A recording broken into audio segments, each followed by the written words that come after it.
Yes.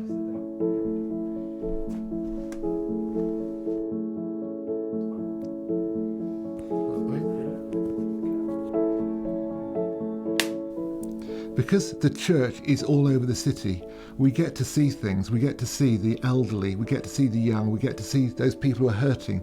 We get to be exposed to people with mental health issues. We can actually feel what it's like on the ground in every neighbourhood. We can hear the stories of men, women, young people and their experiences at this time. The challenge is, what are we going to do with what we notice? It's not just about what we believe or just about how we serve our constituency. It's about how we demonstrate the nature of God's kingdom with actions as well as words, as well as relationships.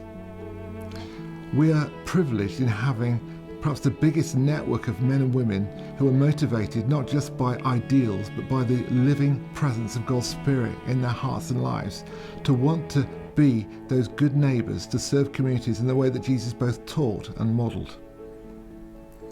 We have his heart for those people most marginalised, most on the edge, and with a real capacity to touch those lives because of the diversity of our communities around our city. But what are we going to do to try and make a difference to their lives? If we're followers of Jesus, we know that prayer is important, loving is important, but loving has to have practical outcomes. If you've got money and can give, if you've got time and you can volunteer, if you've got words that can encourage, there will be a place for you to do something as an individual. But there's also the opportunity for us to do things in a more joined up way, as congregations working together to try and prioritise the most important felt needs of our society at any given time. Nothing's quite the same anymore. And it does mean that going forward, we have the opportunity to reimagine ways in which we can engage with, include and support our communities.